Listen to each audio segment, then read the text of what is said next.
Stock market में एक नया मेन लाइन आईपीओ आ रहा है। मेन लाइन आईपीओ मतलब एक बड़ा आईपीओ आ रहा है, बड़ी कंपनी का आईपीओ आ रहा है। उस कंपनी का नाम है एसबीएफसी फाइनेंस नाम से। अब ये क्या है? ये एक एनबीएफसी है, मतलब नॉन बैंकिंग फाइनेंशियल कंपनी है। नॉन बैंकिंग फाइनेंशियल कैसे हुआ?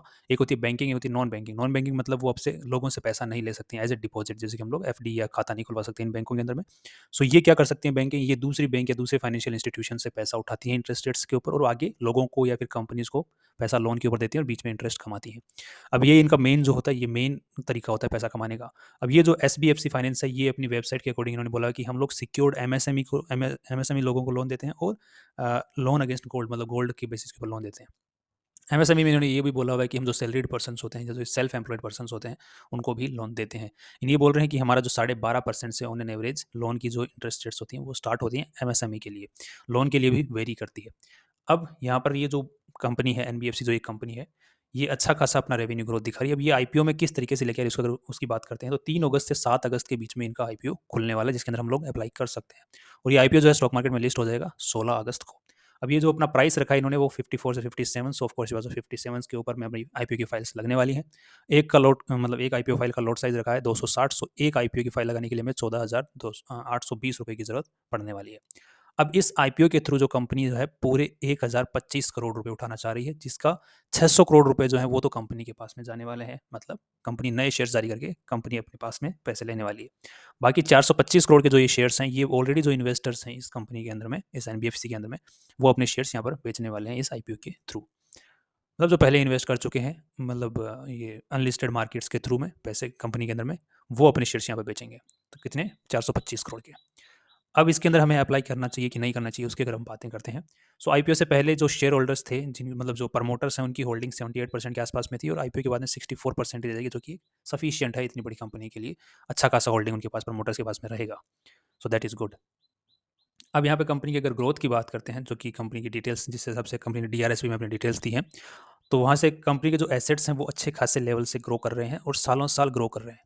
सो एसेट्स, ऐसी कंपनियों के एसेट्स कब ग्रो करते हैं? जब कंपनीज अच्छा खासा लोन बांटती हैं, और अच्छा खासा लोन बांटती हैं और अच्छे अच्छे इंटरेस्ट रेट्स के ऊपर बांटती हैं, और वहाँ से अच्छा खासा पैसा कमाती हैं। अब यहाँ पर जैसे कि हमने पहले की बात किया था इस वीडियो के स्टार्ट होने में, कि ये इस टाइप की जो कंपनीज होती हैं वो कैसे पैसा कमाती हैं? ये दूसरे फाइनेंशियल इंस्टीट्यूशंस होते हैं, उनसे पैसा उठाती हैं। जैसे कि हम लोग ने यहाँ पे एक बार देख लेते हैं। ये जो बैंक है एनबीएफसी है, ये किन से पैसा उठा रही है? जो बैंकिंग है, जैसे एसबीआई हो गया, आईसीआईसीआई हो गया, इनसे भी, मतलब इन बैंकों से पैसा उठा रही हैं। किस रेट्स के ऊपर में? 8.5, 9.5, मतलब हर साल का इन्होंने डिटेल्स यहाँ पे दी हुई हैं कि इनसे हम इंटरेस्ट पे पैसा उठा रहे हैं, और किस साल से उठा रहे हैं, किस हिसाब से, इस हिसाब से उठा रहे हैं, इतना पैसा हमने उठा लिया इस साल के अंदर में। सो इन्होंने डिटेल्स दी हैं बैंकों के थ्रू। दूसरा, सो इस तरीके से इनका मेन बिजनेस कोर्स चलता है। दूसरे, जिसकी वजह से एसेट्स ग्रो हो रहे हैं, अच्छे खासे मतलब लोन्स बढ़ रहे हैं। दूसरा, रेवेन्यू। रेवेन्यू किस तरीके से होता है इनका, कि ये जो इंटरेस्ट कमाती हैं वो इनका रेवेन्यू है। सो इंटरेस्ट आया, मतलब इनका कंपनी के अंदर पैसा आया, मतलब कमाई हुई। अब वो रेवेन्यू इंक्लूड हुआ, क्योंकि उसमें से भी खर्चा निकलना बाकी है, राइट? मतलब जो कंपनी कमाई करती है उसमें से जब खर्चा निकाल लेते हैं तो नेट प्रॉफिट बचता है, राइट? तो रेवेन्यू मतलब इनका इंटरेस्ट बना कितने का? अभी जो रिसेंट रिजल्ट है उसके अकॉर्डिंग 740 करोड़ का इनको रेवेन्यू बना। उसमें से इन्होंने नेट प्रॉफिट कमाया 40, मतलब 149 करोड़ का, मतलब यहाँ पे 20% का नेट प्रॉफिट कमाया। अब 20% का नेट प्रॉफिट कमाया, उसमें से इसका मतलब इन्होंने खर्चा काफ़ी अच्छा खासा किया है। तो पहला खर्चा तो यही हो गया कि इन्होंने जिस बैंक से लोन लिया है, उसको इन्होंने इंटरेस्ट भी पे करना है, तो उसको इंटरेस्ट पे कर दिया। मान लीजिए कि 60% तो इन्होंने इंटरेस्ट ही पे कर दिया, बाकी बचा पीछे 40%। 40% में इन्होंने एम्प्लॉयज़ भी मेंटेन रखने हैं, ऑफिसेज भी मेंटेन रखने हैं, और ऑफिसेज के अंदर जो खर्चा हो रहा है वो भी मेंटेन रखना है। मतलब सारा खर्चा निकाल निकूल के बाद में इन्वेस्टर्स के लिए पैसा बचा लिया 20%। That is great. और हर साल जो इनका नेट जो प्रॉफिट है वो बढ़ता ही जा रहा है टाइम के साथ में, क्योंकि इकोनॉमीज ऑफ स्केल, मतलब जितना बड़ा होता जाएगा कंपनी, ऑर्गेनाइजेशन, जितना बड़ा लोन का एयूएम बड़ा होता जाएगा, उतना ज़्यादा प्रॉफिट्स बढ़ते जाएंगे। और इनका जो एयूएम की ग्रोथ है, मतलब जितना ये मार्केट में डिस्पर्स कर पा रहे हैं लोन्स का जो पैसा है, उसकी ग्रोथ बहुत अच्छी है। अगर यहाँ पे आप ध्यान से देख पाएंगे, जैसे एयूएम का जो ग्रोथ परसेंटेज है 40, 34, 43, मतलब अराउंड 35 से अबव है। That is great. अब यहाँ पे दूसरी चीज़, जब ये एनबीएफसी जैसे पैसा बाँटने वाली जो कंपनीज़ होती हैं, इनका सबसे बड़ा जो दुश्मन होता है उसको हम बोलते हैं एनपीए, मतलब नॉन परफॉर्मिंग एसेट्स। मतलब ऐसे लोग जो लोन पे पैसा उठा लेते हैं, वापस पे नहीं कर पाते हैं। सो वो टोटल जो इनका जितना लोन का साइज़ है, उसका जो एनपीए साइज़ अगर हम लोग देखते हैं, तो वो नेट एनपीए साइज़ जो है आज के दिन 1.5% है। मतलब काफ़ी बड़ी-बड़ी बैंकें जो हैं, उनसे भी कम है। So that is again very good point. मतलब अच्छा खासा लोन बाँट रहे हैं, अच्छे खासे लोगों को बाँट रहे हैं जिनकी वैल्यू अच्छी है, और वो अपना पेमेंट टाइम पर कर रहे हैं। और 1.5% ही नेट एनपीए बना हुआ है, मतलब इनका पैसा रिकवर भी हो रहा है। So that is good. Now again अगर हम आगे बढ़ते हैं, तो नेट प्रॉफिट्स अच्छे खासे बढ़ रहे हैं, 20% के आसपास नेट प्रॉफिट्स हैं। नेटवर्थ आज के दिन जो कंपनी की वो 1466 करोड़ के आसपास में है। मतलब नेटवर्थ बता हो रही है, जो कि एसेट्स कंपनी के पास में आज के खुद के हैं उनकी नेटवर्थ में, तो उनकी आज की वैल्यू है 1466 करोड़ रुपए। टोटल बोरोइंग मतलब ये जो है बैंक जो एनबीएफसी इन्होंने लोन पे पैसा उठा रखा है, मतलब लोन पे उठाएंगे पैसा तभी तो आगे लोन पे देंगे। सो ये इन्होंने, तो इनका मेन बिजनेस का कोर्स है। सो ये नॉर्मल जितना, ये तो जितना बढ़ेगा उतना ही अच्छा है इन एनबीएफसी के लिए। बाकी जो दूसरी टाइप की कंपनीज होती है उनके लिए जितना बढ़ता है उतना नुकसानदायक हो सकता है, बट यहाँ पर इसके लिए जितना ही अच्छा जितना बड़ा ये होता है।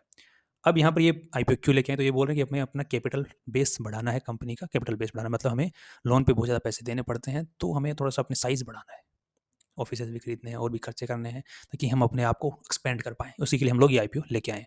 Okay, that is again good. अब हम लोग थोड़ा-सा कंपेयर करके देख लेते हैं पीई और पीबी, मतलब इस मार्केट में ऑलरेडी जो कॉम्पिटिटर्स हैं उनको, उनके साथ में कंपेयर करके देख लेते हैं कि हाँ, ये क्या कहाँ स्टैंड करता है उनके सामने, कि आने वाले कॉम्पिटिशन्स के सामने क्या ये लड़ पाएगा कि नहीं लड़ पाएगा। अब आने वाले टाइम में आज के दिन जो सबसे बड़ा एनबीएफसी जो है वो बजाज फाइनेंस है, अच्छा खासा मार्केट होल्ड करता है और अच्छी खासी ग्रोथ उसके अंदर में। और भी बहुत सारी कंपनीज़ हैं, आवास फाइनेंशियर्स, ये जो मतलब बजाज फाइनेंस के नीचे ही हैं, बट काफ़ी अच्छे लेवल पे काम कर रही हैं। और अभी एक बड़ा सबसे बड़ा कॉम्पिटिटर और आने वाला है, जिसको हम जियो फाइनेंशियल सर्विसेज, जो अभी रिलायंस ने डीमर्जर को मतलब जारी किया है कि डीमर्ज होगा और बाद में जियो फाइनेंशियल सर्विसेज एनबीएफसी वाला काम वो कंपनी करने वाली है, तो इसका एक कॉम्पिटिटर और बड़ा खड़ा होने वाला है। सो ये नेगेटिव पॉइंट्स हैं, कंपटीशन बहुत ज़्यादा होने वाला आने वाले टाइम में, जिसकी वजह से ये थोड़े से नेगेटिव पॉइंट्स इस कंपनी को देखने को मिल सकते हैं फ्यूचर में। अब एक बार इसको कंपेयर करके देख लेते हैं थोड़ा सा कमाई के हिसाब से। सो एज पर कैलकुलेशन यहाँ पर ये जो अपनी वैल्यू लगा रहा है जिस हिसाब से आईपीओ लेके आया जिस प्राइस के ऊपर, तो ये कंपनी अपनी आईपीओ लगा, मतलब अपनी खुद की पूरी कंपनी की वैल्यू लगा रहा है 6065 करोड़, अपनी पूरी आईपीओ मतलब वैल्यू लगा रहा है पूरी कंपनी की 6065 करोड़। अब इसी को हम लोग किससे कंपेयर करके देख लें, नेटवर्थ के साथ में। सो नेटवर्थ है 1466 करोड़। सो इसको अगर हम डिवाइड कर देते हैं तो यहाँ पर हमारे पास में एक वैल्यू आ जाएगी 1466 करोड़। सो ये आ गया 4 का पीबी। सो पीबी आ गया 4 का बिफोर आईपीओ, बट यहाँ पर ऑलरेडी जिनके साथ में हम कंपेयर कर रहे हैं इनके बाद पोस्ट आईपीओ, मतलब आईपीओ मतलब इन कंपनियां ऑलरेडी जो स्टॉक मार्केट में लिस्टेड है उनके साथ में कंपेयर करेंगे तो हमें भी पोस्ट आईपीओ कंपेरिजन करना पड़ेगा। सो अब इस कंपनी के पास में 600 करोड़ रुपए जाने वाले हैं। सो यहाँ पर 1425 इसके अंदर में ऐड होने वाले हैं, मतलब नेटवर्थ इनकी इंक्रीज होने वाली है। सो नेटवर्थ अगर इंक्रीज हो जाए तो ये 2000 करोड़ के आसपास में हो जाएगी। सो अब हमें कंपेयर करके देखना पड़ेगा किसके साथ में, 2000 करोड़ के हिसाब से। सो 2000 करोड़ के हिसाब से अगर देखते हैं नेटवर्थ, तो हमें एक्चुअली कंपेयर कर पाएंगे। सो अगेन हमारा पीबी आएगा 3 का। सो अब इनको कंपेयर करके देख लेते हैं कॉम्पिटिटर्स के साथ में। सो 3.88, 4.14, 4.12, 4.8, मतलब सभी से लो है पीबी रेशियो, सभी से लो है, मतलब अगेन वैल्यूएशन तो अच्छी हमें मिल रही है यहाँ पर। अब कमाई किस हिसाब से कर रहा है दूसरे जो कॉम्पिटिटर्स उनके सामने। सो रिसेंट रिजल्ट के अकॉर्डिंग यहाँ पे 20% मतलब 149 करोड़ की इसने कमाई की है। और पिछले जो कमाई, ताकि हम थोड़ा सा एवरेज ले लें, ताकि कई बार कंपनीज क्या करती हैं, जिस साल इनका आईपीओ आ रहा होता है उसी साल अच्छी कमाई दिखा देती है मार्केट में, जिसकी वजह से आईपीओ अच्छा खासा खुले। तो हम एक बार एवरेज लेके कैलकुलेट करेंगे, हम लोग इनकी साल में नहीं आएंगे। सो यहाँ पे पिछले साल इन्होंने जो कमाई की थी 2022 के अंदर में, उन्होंने की थी 64 करोड़ की, जो कि परसेंटेज अगर वाइज देखा जाए तो 45 करोड़, तो यहाँ पे लगभग 15% का आ रहा है। तो हम लोग एवरेज ले लेंगे 17%। सो 17% ये जो रेवेन्यू इसका, सॉरी 53 530 करोड़ का 64 करोड़ प्रॉफिट हुआ है। सो यहाँ पर अगेन हमको यहाँ पे 13% का देखने को मिल रहा है, और यहाँ पर अपने को देखने मिल रहा है 20% का। सो बीच का एवरेज अगर हम लोग लेते हैं तो 16% के आसपास में ले लेते हैं। सो 16% का 740 का 16% कितना होता है, वो हो गया 7.4 इंटू 16। सो ये हो गया 118 करोड़। सो 118 करोड़ को हम लोग यहाँ पे डिवाइड कर देते हैं इसके साथ में।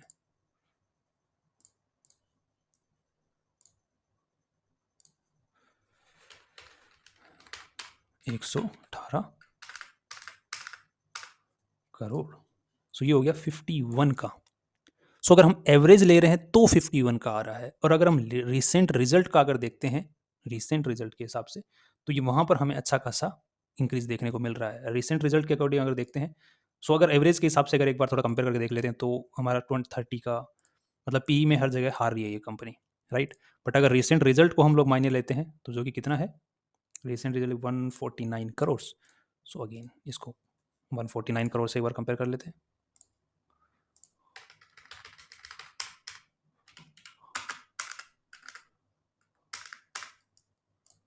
सो कि 40 के आसपास में आ रहा है। तो कमाई जो ऑलरेडी मार्केट में कॉम्पिटिटर्स हैं उनके सामने कमाई इतनी अच्छी नहीं कर रहा है, मतलब उनके कंपैरिजन में कमाई इतनी अच्छी नहीं कर रहा है, बट उनके मुकाबले वैल्यूएशन अच्छी लेके आया है, मतलब उनसे वैल्यू कम मांग रहा है।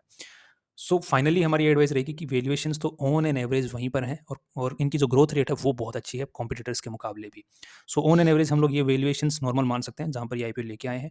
बाकी डिपेंड करता है कि कंपनी के अंदर में ट्रेंड कैसा बना रहता है। ट्रेंड का पता कैसे चलेगा हमें? जीएमपी से, मतलब ग्रे मार्केट प्राइस, मतलब ग्रे मार्केट में क्या प्राइस चल रहा है और उसकी क्या ग्रोथ चल रही है। सो अगर हम एक बार ग्रे मार्केट प्राइस से कंपेयर करके देख लेते हैं, तो अभी यहाँ पर जो अच्छा खासा मतलब 66% मतलब पॉजिटिव साइड में यहाँ पे ग्रे मार्केट प्राइस चल रहा है, जो कि अगेन ये दर्शाता है कि इसका जो ट्रेंड है वो अच्छा खासा बना हुआ है, क्योंकि इसके पहले जो इतने मेन लाइन आईपीओ अभी 3-4 जो खुले हैं बहुत अच्छे लेवल्स पर खुले हैं। सो उसका भी एक रीज़न हो सकता है कि ग्रे मार्केट प्राइस बहुत ऊपर चल रहा है।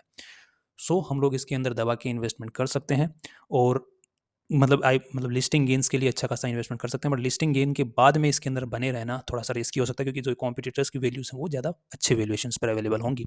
अगर इस टाइप से अगर 66% ऊपर खुल जाता है तो इसकी जो वैल्यूएशन है कॉम्पिटिटर्स के सामने बहुत ज़्यादा हो जाएगी। सो लिस्टिंग गेन्स के लिए हम लोग अप्लाई कर सकते हैं। Finally see you tomorrow.